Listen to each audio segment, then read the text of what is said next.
All right, one point when we're going to talk about functions, we're going to start super basic, like Algebra 1 fundamentals of functions. So this section is pretty basic.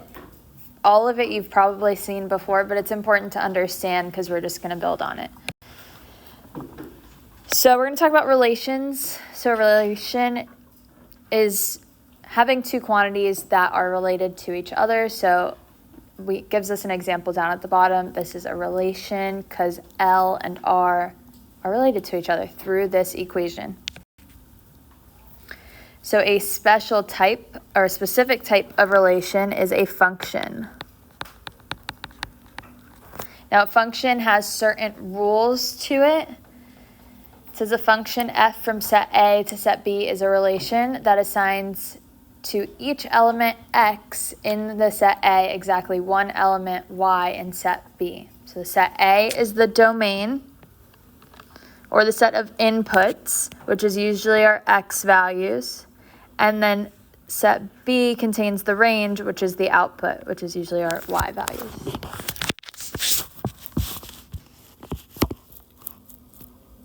So important here is that in set A, there's exactly one element y in set B.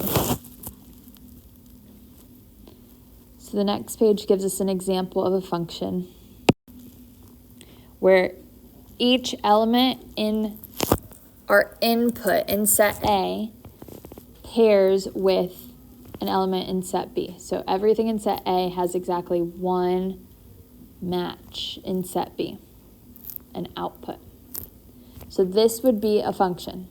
Now, if we had let's say two lines coming out of one, if we had two outputs to that one input, this would make it not a function.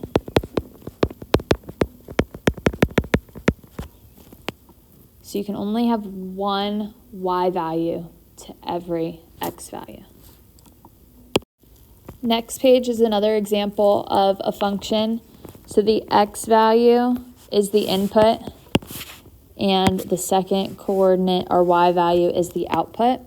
Notice how here we have the same output, but because it has different inputs, it's okay. This is a function. We can kind of see this on a graph if we had like a parabola, let's say, where we'd have the same y value, even though these are different x values. This is a function. A parabola is a function. So you can have the same y value as long as you have two different x values that go to it. If we had something like a sideways parabola, here we have two different y values to the same x value. This is not a function. So in 1.2, in the lesson we're going to talk about tomorrow, we'll talk about the vertical line test. But if you draw a vertical line and it touches through 2 points of your graph, it's not a function. So this would be an example that fails the vertical line test. But we'll talk about that more tomorrow. Next page, we have characteristics of functions. The most important one here, what makes something not a function, is an element A in the domain cannot be matched with two different elements in B. So this is most important. So one number in A can't be matched with two different numbers in B. To determine whether or not a relation is a function, you must decide whether each input value is matched with exactly one output value.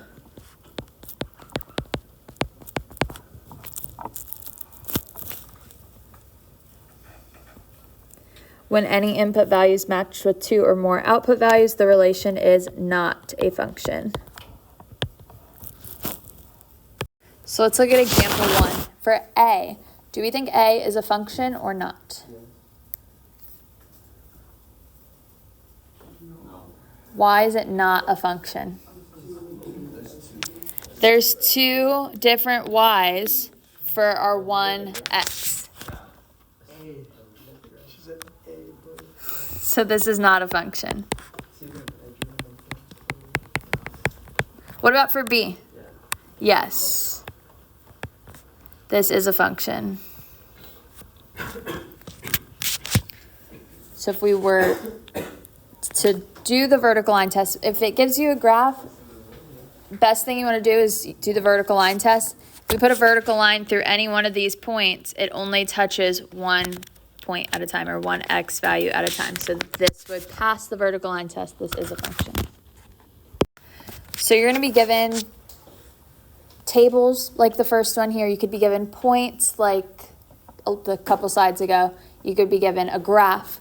You could also be given equations and asked whether they're functions or not. So typically you want the y to be so low. You don't really want anything happening to the y. Anything that the y is all by itself, this would be a function.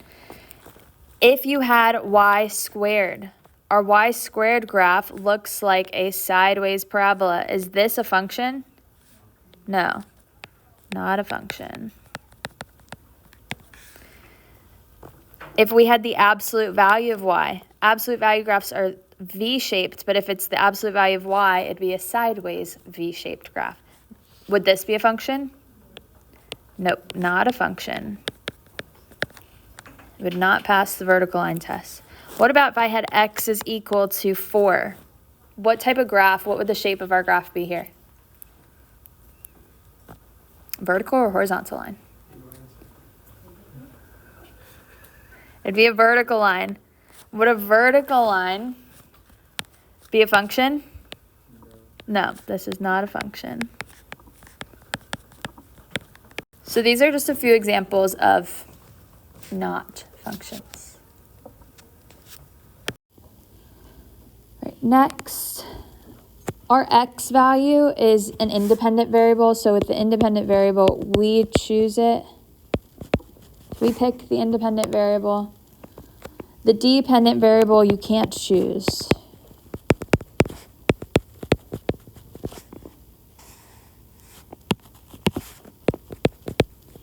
So dependent variable depends on what you plug in for the independent variable. So I like to think about it as dependent depends on what you plug in.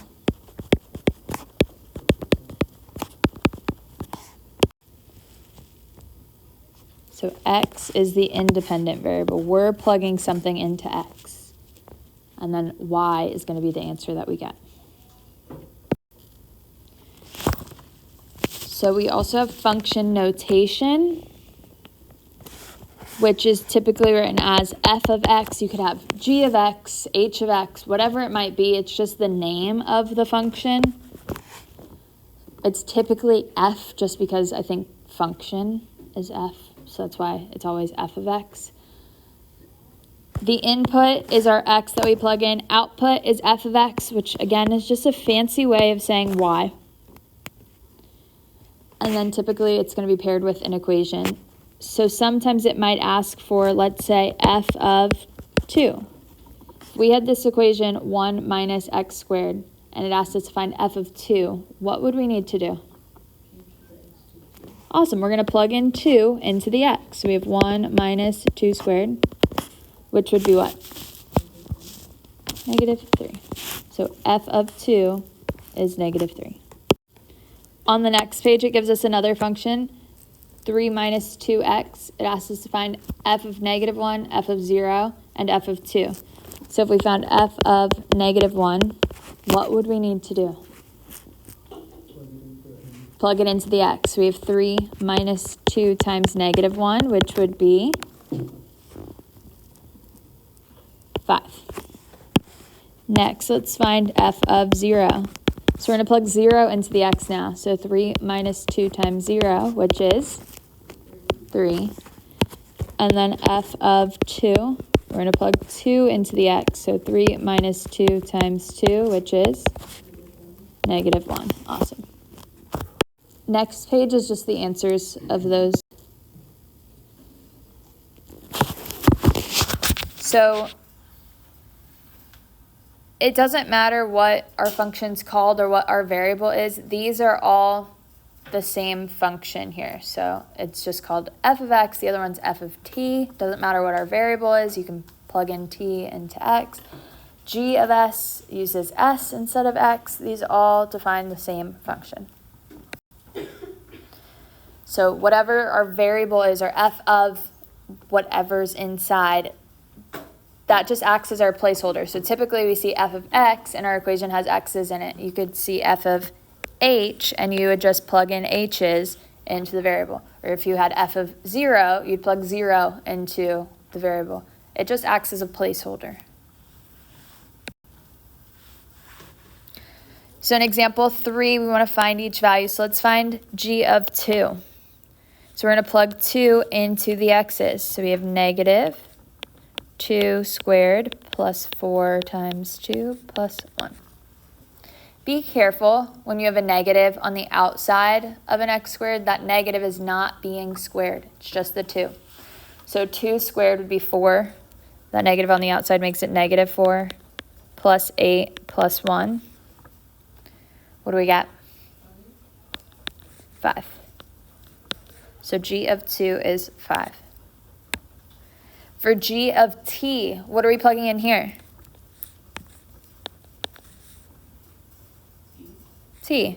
So we have negative t squared plus 4t plus 1. And then for g of x plus 2, what are we plugging in here? X plus 2 gets plugged in. So we have negative x plus 2 squared plus 4 times x plus 2 plus 1. Thank you. Now we want to simplify. What would we do to simplify here?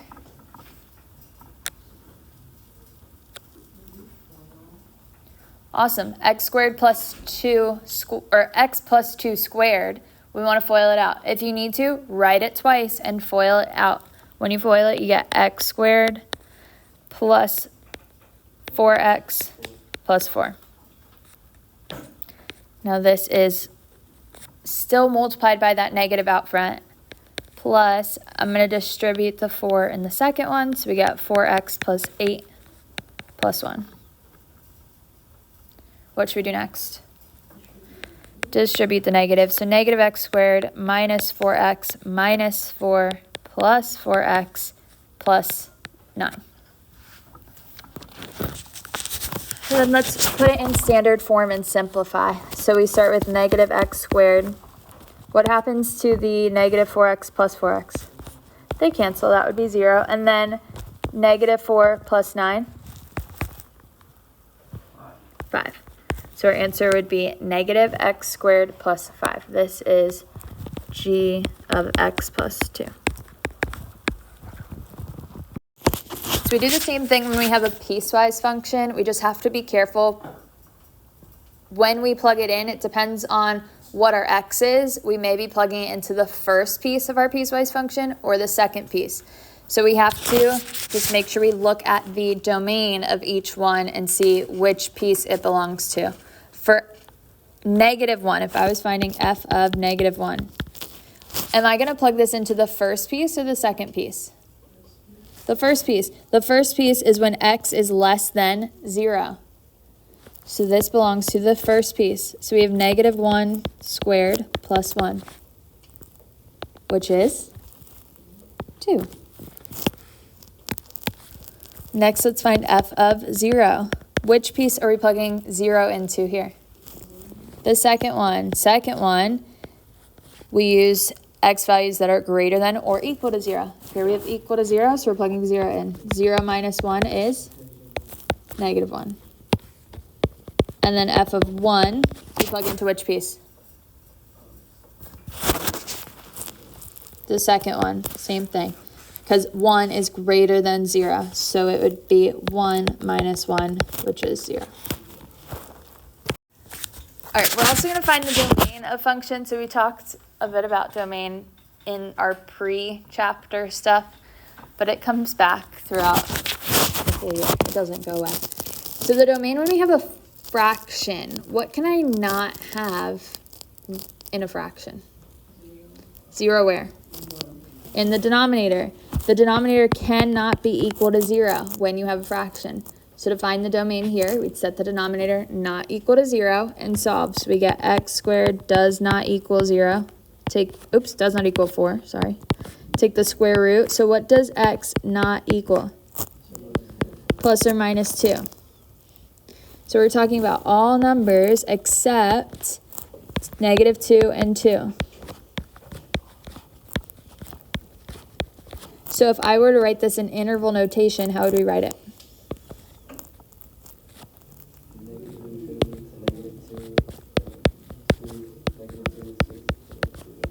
Awesome.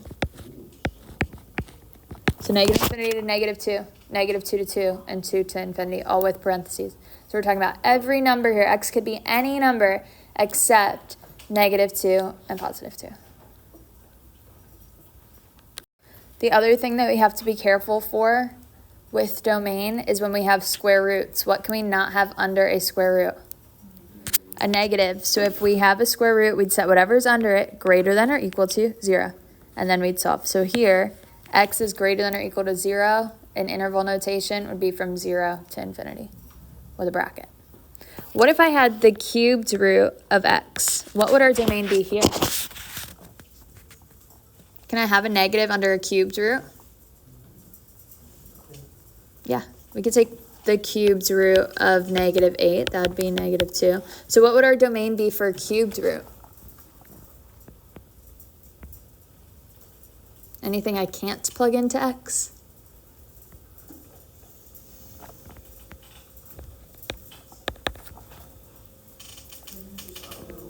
All real numbers. So from -infinity to +infinity. And then what if we had a square root in the denominator? So 1 over square root of x. What would our domain be here? If we had 1 over. Well, if we have a square root, we set it greater than or equal to 0. But can it be equal to 0 when it's in the denominator? No, so this would just be greater than 0.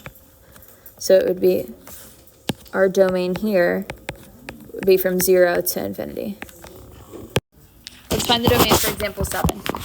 So domain is the x values. In A, what would our domain be? What are our x values?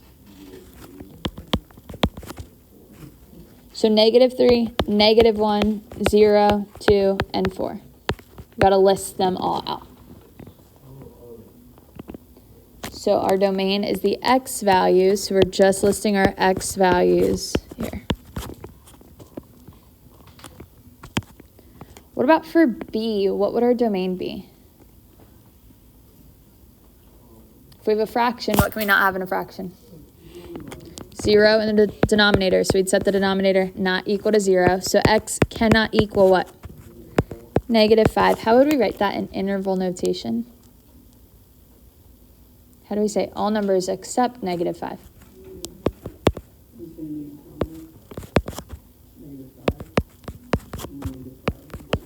Awesome. -infinity to -5 and -5 to infinity. All right, for C. So let's think here instead of x, we have r as our input, the radius for our volume. What could our radius not be? Negative. We're talking about length, so it can't be negative. What else can our radius not be? 0. Awesome. So r would have to be greater than or equal to 0. So how would we write that in interval notation?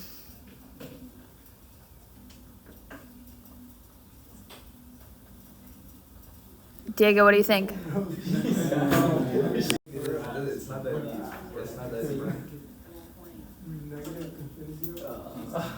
So if r is greater than 0.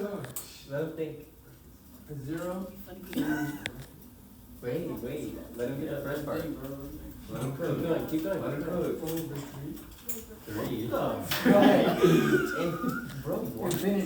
To infinity. Does 0 get a bracket or parentheses?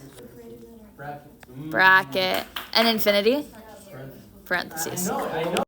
Yeah, this would be just greater than, yeah. Yes, that's a parenthesis. not my fault. Because it can't be 0. For D, we have a square root. What can we not have under the square root? A negative. So what would we do to find our domain? Set it greater than or equal to 0. So here when we solve, we'd get 4 is greater than or equal to x squared. Take the square root. But we do have 2 answers here. So plus or minus 2 is greater than or equal to x. We got to put it on a number line because we can't have 2 values here. So we got to test it.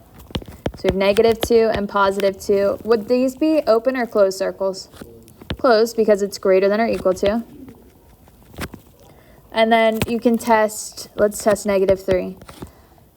4 minus negative 3 squared would be 4 minus 9. Is this greater than or equal to 0? No. So it doesn't work there. You can plug in 0. 4 minus 0, is that greater than or equal to 0? Yes. And then you could plug in positive 3, and that one's not going to work either. So what would our domain be here?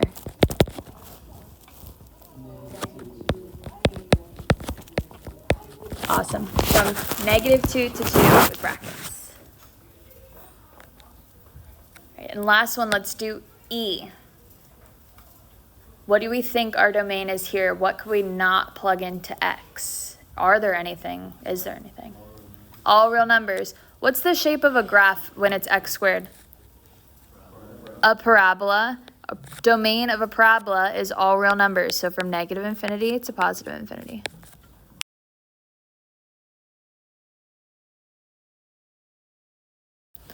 Right, the difference quotient relates to what we've been doing with our functions.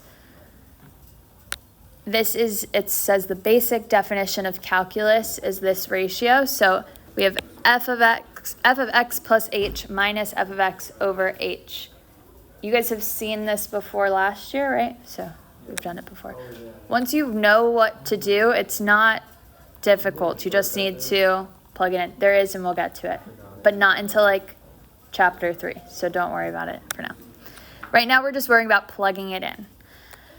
So for when f of x is equal to x squared minus 4x plus 7, first let's find f of x plus h. What would I need to do to find f of x plus h? Awesome. We're going to plug in x plus h into our x's. So we have x plus h squared minus 4 times x plus h plus 7.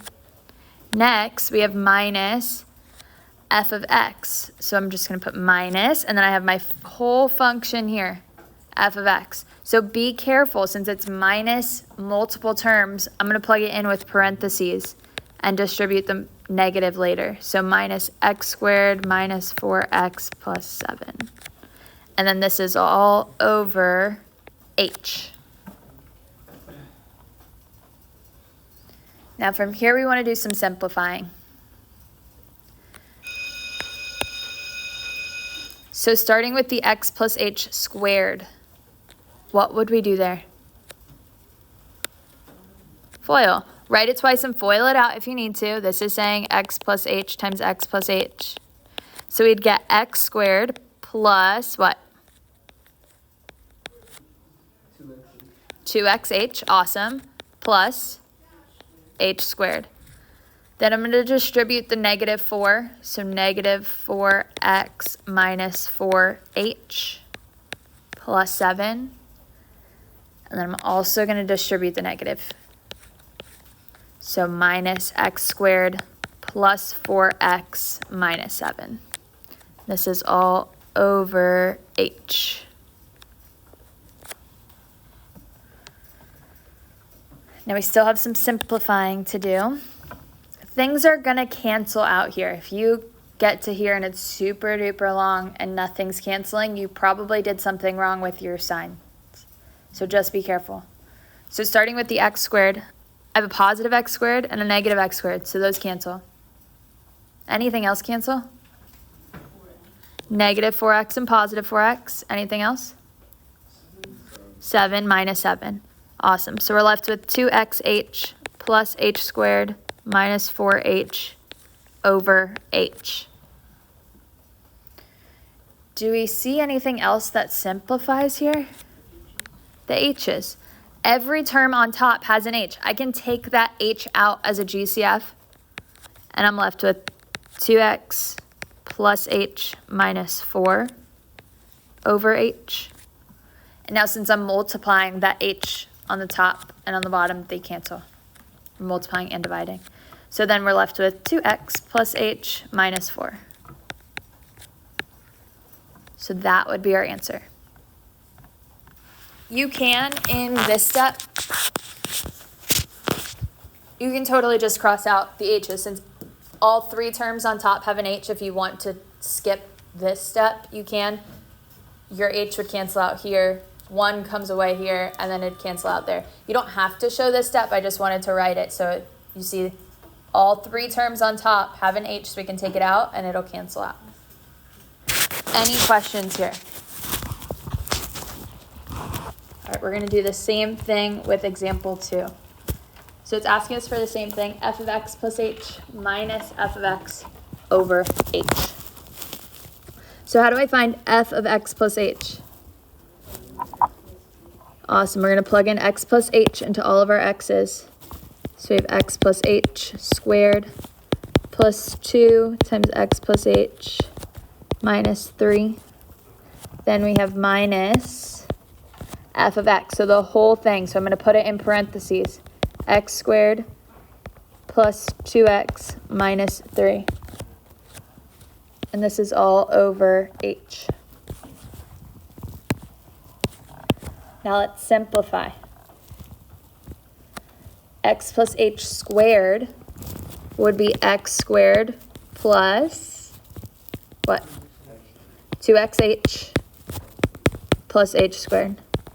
Then plus 2x plus 2h minus 3 minus x squared minus 2x plus 3 over h. Anything cancel?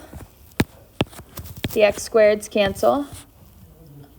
Negative 2x and positive 2x and negative 3 and positive 3. So we're left with 2xh plus h squared plus 2h over h. Anything else simplify? The h's cancel. So since all three terms on the top have an h, I can take an h away from all of them and cancel it out with the h on the bottom. So we're left with 2x plus h plus 2. The question on the homework, there's one similar to this, but it doesn't ask you to plug in f plus h, or f of x plus h. It's different, so don't go trying to plug in the same thing here. Just read the question. It's different numbers that it wants you to plug in. So it's kind of similar to this, but not exactly.